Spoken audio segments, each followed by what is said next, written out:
Hello friends, rankers पाठशाला YouTube channel पर आप सभी का हार्दिक स्वागत है।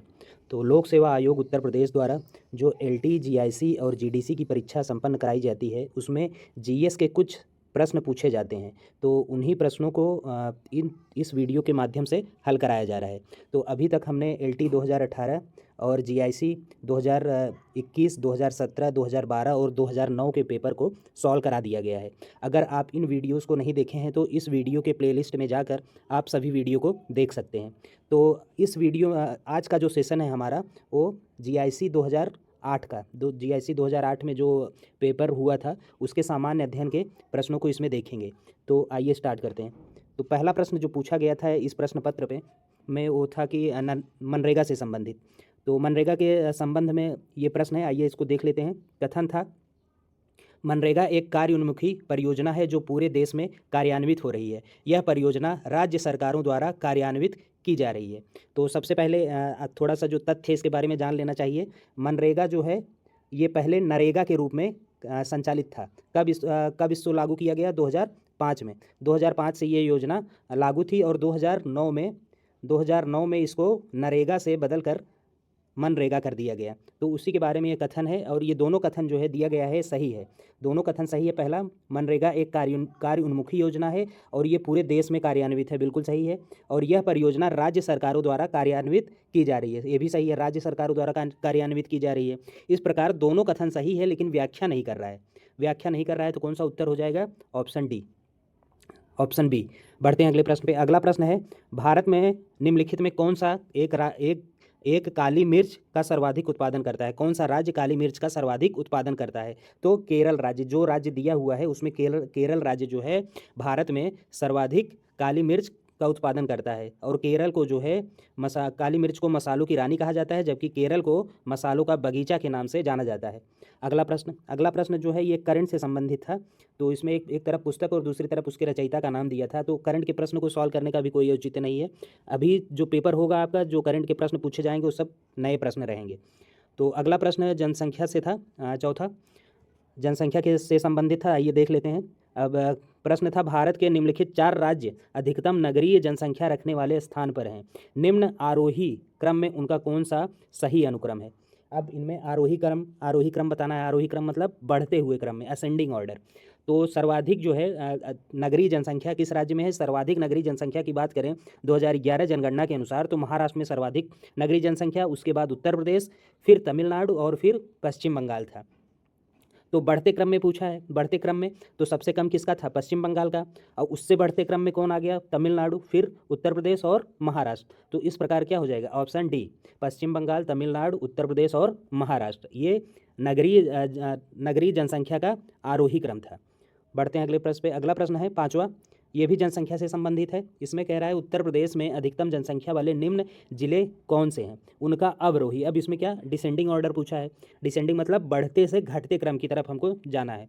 तो जो इसमें ऑप्शन दिया गया है, अगर उसमें देखें तो इलाहाबाद जो है सर्वाधिक जनसंख्या वाला जिला है उत्तर प्रदेश का। उसके बाद आजमगढ़ आता है, फिर कानपुर आता है और जौनपुर आता है। तो इलाहाबाद, आजमगढ़, कानपुर और जौनपुर होना चाहिए सही उत्तर, जबकि ऑप्शन के हिसाब से एक भी ऐसा विकल्प नहीं था। तो इस बाद में आयोग ने इसको क्या किया था? डिलीट कर दिया था। बढ़ते हैं अगले प्रश्न पे। अगला प्रश्न है, उत्तर प्रदेश के 4 जिलों जिसमें जनसंख्या घनत्व अधिकतम है का आरोही क्रम में निम्नलिखित अनुक्रमों में कौन एक सही है? तो कौन एक सही है? तो इसका भी प्रश्न जो है आयोग द्वारा गलत दिया गया था, बाद में डिलीट किया गया था। अगर अधिकतम जनघनत्व वाले जिलों की बात करें तो सबसे आरोही क्रम पूछा है। आरोही क्रम मतलब बढ़ते क्रम में, बढ़ते क्रम में। अब सर्वाधिक जो है जनघनत्व कहाँ था? गाजियाबाद के बाद वाराणसी, लखनऊ और संत कबीर नगर। इस प्रकार ये विकल्प होना चाहिए था, लेकिन विकल्प में ये था नहीं। अब सातवां प्रश्न है। सातवां प्रश्न, सिमुक किस वंश का संस्थापक था? तो सिमुक जो है आंध्र सातवाहन वंश का संस्थापक था। आंध्र सातवाहन अर्थात सातवाहन वंश का। तो इस प्रकार इस प्रश्न का सही उत्तर क्या हो जाएगा? सातवाहन। आइए इसकी एक बार व्याख्या देख लेते हैं। सिमुक ने कण्व शासक सुशर्मन की हत्या कर 30 BCE नवीन ब्राह्मण वंश आंध्र सातवाहन वंश की स्थापना की थी। इस वंश का सबसे महान शासक गौतमी पुत्र सातकर्णी था। किस वंश का? सातवाहन वंश का सबसे महान शासक कौन हुआ? गौतमी पुत्र सातकर्णी, जबकि इसका संस्थापक कौन था? सिमुक। और इसकी राजधानी क्या थी? सातवाहन वंश की राजधानी प्रतिष्ठान थी।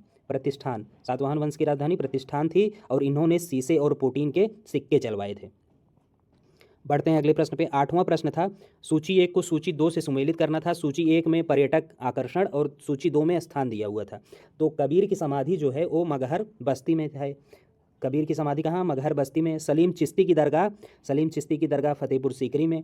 और गोविंद देव मंदिर जो है वृंदावन में। और बौद्ध स्तूप कहाँ है? कुशीनगर में। तो इस प्रकार अगर देखें तो इसका सही विकल्प क्या हो जाएगा? 4 1 2 3 ऑप्शन बी। इसकी एक बार व्याख्या पे आप नज़र दौड़ा लीजिए, देख लीजिए कौन सा सही है। अब 9वें प्रश्न की तरफ बढ़ते हैं। 9वां प्रश्न है, सूची 1 को सूची 2 से सुमेलित करना है। अब सूची 1 में वर्ष दिया हुआ है और सूची 2 में युद्ध दिया हुआ है। कौन सा युद्ध किस वर्ष हुआ था? तो सबसे पहले जो है 1556 में कौन सा युद्ध हुआ? पानीपत का द्वितीय युद्ध। 1556 में। अगर पानीपत की प्रथम युद्ध की बात करें तो कब हुआ था? पानीपत का प्रथम युद्ध 1526 में हुआ था। किसके बीच? बाबर और लोदी के बीच। और 1556 में पानीपत का द्वितीय युद्ध हुआ। ये किसके बीच हुआ? ये हुआ अकबर और हेमू के बीच पानीपत का द्वितीय युद्ध हुआ। अगर 1576 की बात करें तो 1576 में जो है हल्दी घाटी का युद्ध हुआ। हल्दी घाटी का युद्ध किसके बीच हुआ? ये अकबर और राणा प्रताप के बीच हुआ। 1576 में हल्दी घाटी का युद्ध। 1817 और 1817 से 1819 के बीच जो है तृतीय आंग्ल मराठा युद्ध हुआ। और 1799 में चतुर्थ आंग्ल मैसूर युद्ध हुआ, जिसमें टीपू सुल्तान की मृत्यु हो गई। तो इस प्रकार इस प्रश्न का सही विकल्प कौन सा हो जाएगा? Option B. बढ़ते हैं अगले प्रश्न पे। अगला प्रश्न था, निम्नलिखित पर विचार कीजिए। 2 कथन दिया हुआ है, कथन कारण वाले थे। इसमें बताना है कौन कौन सही है और व्याख्या कर रहा है या नहीं कर रहा है। पहला प्रश्न कथन था, देश का सबसे धनी मंदिर होने के कारण तिरुपति सदा चर्चा में रहता है। बिल्कुल सही है। और तिरुपति में प्रत्येक वर्ष भक्तगण बड़ी संख्या में आते हैं। बिल्कुल दोनों कथन सही है, लेकिन व्याख्या नहीं कर रहा है। दोनों अलग अलग दोनों कथनों का संदर्भ अलग अलग है, इसलिए व्याख्या नहीं कर रहा है। इस प्रकार सही ऑप्शन कौन सा हो जाएगा? Option B. ए और बी दोनों सही है, परंतु आर ए की सही व्याख्या नहीं करता है। बढ़ते हैं अगले प्रश्न पे। अगला प्रश्न है, 1990 के दशक से लागू आर्थिक नीति के परिणाम हुए क्या? कौन कौन सा परिणाम हुआ? 1990 में जो नई आर्थिक नीति अपनाई गई उसके परिणाम हुए। उसके परिणाम क्या थे? बढ़ता हुआ विदेशी प्रत्यक्ष निवेश और बढ़ा हुआ दूसरा उन्नत आर्थिक वृद्धि, गैर बराबर विकास और सामाजिक जीवन में परिवर्तन। इस प्रकार सभी चारों इसके सही विकल्प हैं। एक बार इसकी व्याख्या देख लेते हैं। व्याख्या में 1991 की नई आर्थिक नीति जिसे एलपीजी नीति कहा गया, इसके अंतर्गत उदारीकरण, निजीकरण और वैश्वीकरण को बढ़ावा दिया गया, जिसके सामाजिक एवं आर्थिक प्रभाव स्पष्ट रूप से दृष्टिगोचर होने लगे। उदार व्यवस्था एवं नियमों से विदेशी निवेश में बढ़ोतरी हुई। निवेश के बढ़ने एवं निजी उद्यमियों के लिए उत्साहपूर्ण वातावरण ने आर्थिक उन्नति का मार्ग खोल दिया। नई आर्थिक व्यवस्था के कारण असमानता भी तेजी से बढ़ी और गरीब और अमीरी के खाई में अंतर बढ़ गया। नई आर्थिक नीति के परिणाम स्वरूप सामाजिक परिवर्तन की गति तेज हुई। बढ़ता शहरीकरण, खुले समाज का निर्माण, संयुक्त परिवार का कमजोर होना, महिला सशक्तिकरण आदि प्रमुख सामाजिक परिवर्तन दृष्टिगत होते हैं। इसलिए सभी विकल्प जो हैं नई आर्थिक नीति के संबंध में सही है। बढ़ते हैं अगले प्रश्न पे। अगला प्रश्न है, मुद्रास्फीतिकार दबाव है। अब सबसे पहले आपको जान लेना चाहिए मुद्रास्फीति क्या है। मुद्रास्फीति उस स्थिति को कहते हैं जिसमें आपकी जो आय है वो स्थिर रहती है। आय जो है स्थिर रहती है, जबकि महंगाई में बढ़ोतरी होती रहती है। महंगाई दिन ब दिन बढ़ती रहती है और आय आपकी स्थिर रहती है। इस प्रकार क्या होगा? आपके जो आमदनी है उस पर दबाव होता है। इसी को हम लोग क्या कहते हैं? मुद्रास्फीति। अब इसके बढ़ने से क्या होगा? सरकारी हलकों में चिंता का कारण बनते हैं। बिल्कुल सरकारी हलकों में चिंता का कारण बनेगा मुद्रास्फीति अगर बढ़ रही है। लोगों में असंतोष पैदा होगा। बिल्कुल लोगों में असंतोष पैदा होगा। मीडिया द्वारा प्रयोग करने के लिए गर्म सामग्री उपलब्ध कराते हैं और राजनीतिक गतिविधियों को बढ़ाने के लिए एक मुद्दा बन जाता है। तो इस प्रकार जो है मुद्रास्फीतिकार दबाव के बारे में सभी कथन सही हैं। मुद्रास्फीति के बढ़ते दबाव के कारण बढ़ती महंगाई से आम लोगों में असंतोष पैदा होता है, तो दूसरी तरफ यह सरकारी हलकों में चिंता का विषय बन जाता है। बढ़ती महंगाई मीडिया में चर्चा परिचर्चा का बड़ा मुद्दा बनता है एवं विपक्षी दल भी राजनीतिक लाभ के लिए इसे मुद्दा बनाते हैं। अतः सभी विकल्प क्या हैं? सही हैं मुद्रास्फीति के बारे में। अगला जो है प्रश्न है वो सूची 1 को सूची 2 से मिलाना था। सूची 1 में नृत्य दिया हुआ है और सूची में उस नृत्य से संबंधित माने हुए कलाकार को मैच दी फॉलोइंग करना है। अब नृत्य जो है कथकली, अब कथकली, कुचिपुड़ी, भरतनाट्यम और कथक। और दूसरी तरफ जो कलाकार दिया हुआ है यामिनी कृष्णमूर्ति, उमा शर्मा, संयुक्ता पणिग्रही, राजा एवं राधा रेड्डी और कृष्णन नायर। कथकली की अगर बात करें तो इसके जो है प्रमुख कलाकार कृष्णन नायर माने जाते हैं, कृष्णन नायर प्रमुख कलाकार माने जाते हैं। और कुचिपुड़ी की बात करें तो राजा एवं राधा रेड्डी, भरतनाट्यम के यामिनी कृष्णमूर्ति और कथक के उमा शर्मा। तो इस प्रकार इसका सही विकल्प क्या था? 5 4 1 3, ऑप्शन सी इसका सही उत्तर था। बढ़ते हैं अगले प्रश्न पे। अगला प्रश्न था सूची 1 को सूची 2 से सुमेलित करना था। सूची 1 में नारा दिया गया और सूची 2 में इस नारे को किससे संबंधित है, अर्थात ये नारा किसने दिया है, उस हस्ती का नाम दिया है। तो दिल्ली चलो का नारा किसने दिया? दिल्ली चलो का नारा सुभाष चंद्र बोस ने। आराम हराम है का नारा किसने दिया? जवाहरलाल नेहरू ने। करो या मरो का नारा किसने दिया? महात्मा गांधी ने। और स्वराज हमारा जन्मसिद्ध अधिकार है किसने नारा दिया? बाल गंगाधर तिलक ने। तो इस प्रकार इसका सही उत्तर क्या हो जाएगा? 3 4 1 2। बढ़ते हैं अगले प्रश्न पे। अगला प्रश्न है निम्नलिखित में से कौन अतिवादी नहीं था? अतिवादी मतलब दो खेमे में बट गए थे। जो कांग्रेस थी 1907 के बाद 2 खेमों में बट गई, एक को उग्र कहा गया और दूसरे को नम्र कहा गया। तो अतिवादी कौन थे? उग्र थे। अब जो विकल्प दिया है उसमें कौन एक अतिवादी नहीं था या उग्र नेता नहीं था? तो कौन नहीं था इस दिए गए विकल्पों में? सुरेंद्रनाथ बनर्जी। सुरेंद्रनाथ बनर्जी ये एक नम्र जो समूह बना था, नम्र समूह के नेता थे।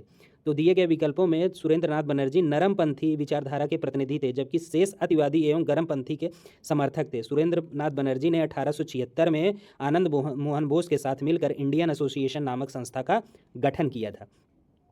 तो इस प्रकार सुरेंद्रनाथ बनर्जी के बारे में भी आप जान गए।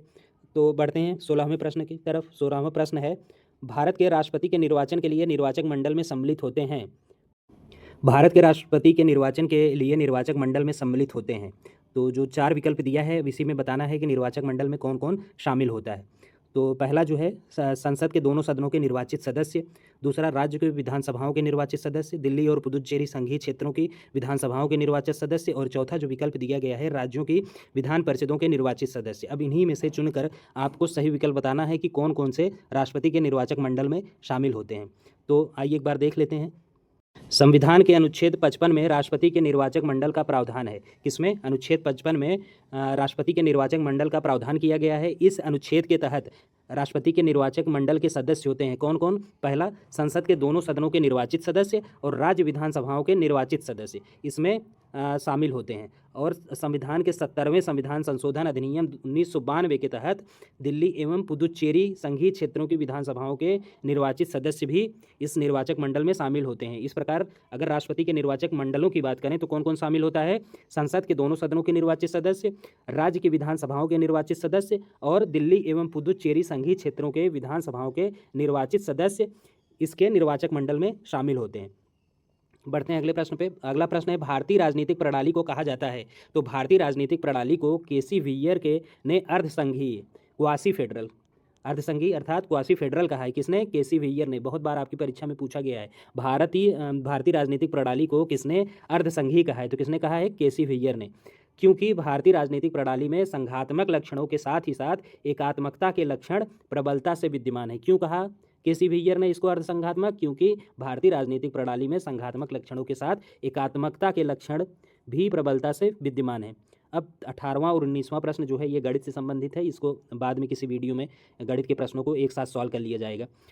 बढ़ते हैं 20वें प्रश्न की तरफ। 20वां प्रश्न जो है इसमें कह रहा है कि निम्नलिखित में से कौन एक सही सुमेलित नहीं है। अब जो 4 विकल्प दिए गए हैं इसमें आपको बताना है कि एक कौन सुमेलित नहीं है। हार्मोन क्या है? मूड। बिल्कुल, मूड को खराब करने वाला या मूड को अच्छा करने वाला, ऐसी बहुत सारे कुछ हार्मोन होते हैं जो मूड को आपको सही कर देता है। एंजाइम क्या करता है? उपापचन। उपापचन बिल्कुल सही है। पाचन क्या करता है? एंटीऑक्सीडेंट क्या करता है? पाचन। ये गलत है। एंटीऑक्सीडेंट पाचन नहीं करता। जबकि ऊर्जा क्या वसा क्या करती है? ऊर्जा प्रदान करती है। बिल्कुल सही है। एंटीऑक्सीडेंट के द्वारा शरीर में उपापचयी क्रियाओं द्वारा मुक्त मूलकों का अवशोषण हो जाता है, जिससे शरीर की कोशिकाएं सुरक्षित रहती हैं एवं शरीर लंबे समय तक जवान रहता है। इस प्रकार सही विकल्प कौन सा हो जाएगा जो सुमेलित नहीं है? Option C. 21वां प्रश्न, मानव शरीर में आयोडीन की कमी से मुख्यतः हो सकता है। तो मानव शरीर में आयोडीन की कमी से गॉइटर अर्थात घेंघा नामक बीमारी हो जाती है। आयरन लोहा की कमी से रक्ताल्पता अर्थात एनीमिया तथा दूषित जल से टाइफाइड और हैजा नामक बीमारी होती है। तो इस प्रकार सही विकल्प क्या हो जाएगा? Option B. 22वां प्रश्न था, जब कोई देश अपनी मुद्रा का अवमूल्यन करता है तो उसका प्रभाव क्या होता है। मुद्रा का अवमूल्यन मतलब मुद्रा का मूल्य घट जाए। अगर मुद्रा का मूल्य अगर घट जाए तो पहले जो वस्तु आप अगर 10 रुपये में खरीदते थे, मूल्य घटने के बाद वो कितने में मिलेगी आपको, 15 रुपये में। इसी मुद्रा अवमूल्यन का सिंपल सा अर्थ यही है। आइए एक बार व्याख्या देख लेते हैं। जब कोई देश अपनी मुद्रा का अवमूल्यन करता है तो उस देश की मुद्रा का मूल्य विदेशी मुद्रा के सापेक्ष कम हो जाता है। तो अवमूल्यन करने का अर्थ यही है कि मतलब वो विदेशी मुद्रा के सापेक्ष जो जिस देश की मुद्रा है उस देश की मुद्रा कम हो जाती है, उसका मूल्य कम हो जाता है, अर्थात अंतर्राष्ट्रीय बाजार में उस मुद्रा की कीमत कम हो जाती है।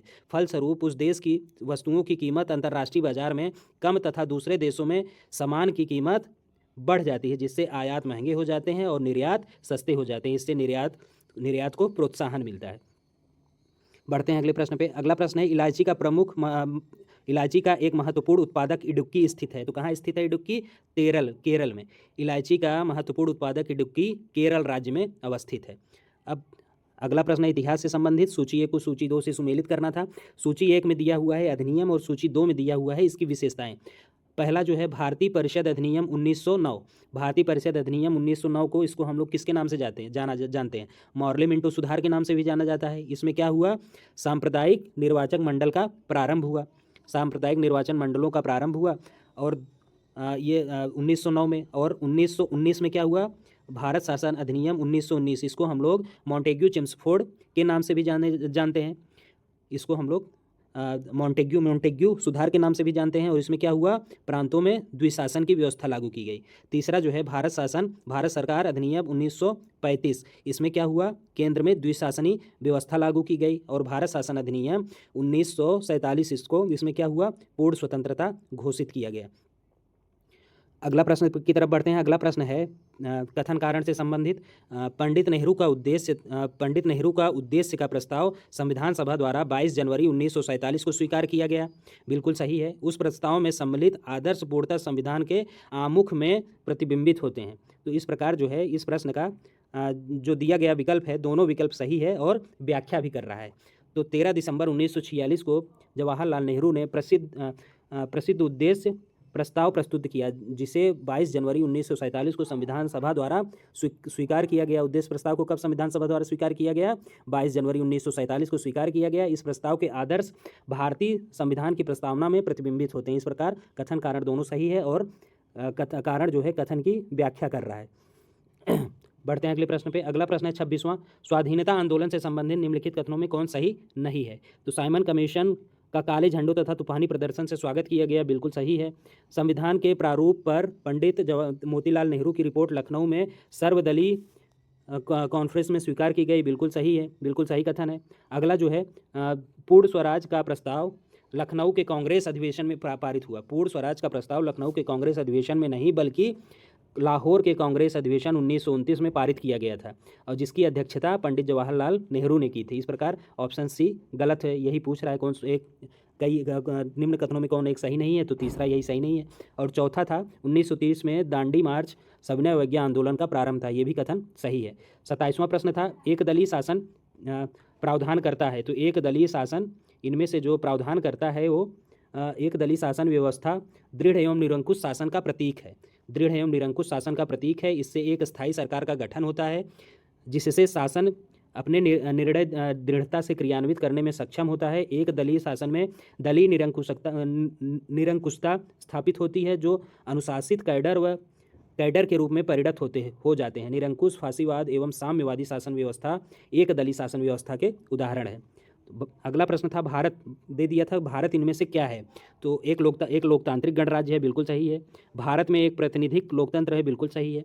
भारत एक लोकतांत्रिक समाज है, बिल्कुल सही है। भारत एक समाजवाद से बधा हुआ है, बिल्कुल सही है। तो इस प्रकार भारत के संबंध में जितने विकल्प दिए गए हैं सभी सही है। ऑप्शन डी इसका सही उत्तर हो जाएगा। भारत एक लोकतांत्रिक एवं प्रातिनिधिक लोकतंत्र है जिसमें साम्यवादी व्यवस्था के तत्व भी विद्यमान है। हालांकि नई आर्थिक नीतियों, उदारीकरण, निजीकरण और वैश्वीकरण की नीतियों को अपनाकर समाजवाद जड़ता से भारतीय व्यवस्था आगे निकल रही है। लोकतांत्रिक आधारित व्यवस्था से भारत एक लोकतांत्रिक समाज में परिणत हुआ है। तो इस प्रकार जो है ये 2008 जीआईसी का प्रश्न पत्र था, उसके जीएस के प्रश्नों को हम लोग ने इसमें देखा। उम्मीद करता हूँ कि ये वीडियो आपको पसंद आया है तो इस वीडियो को ज़रूर लाइक करें, और अभी तक आप जो है हमारे चैनल को सब्सक्राइब नहीं किए हैं तो चैनल को भी ज़रूर सब्सक्राइब कर लें। मिलते हैं अगली वीडियो में, तब तक के लिए धन्यवाद।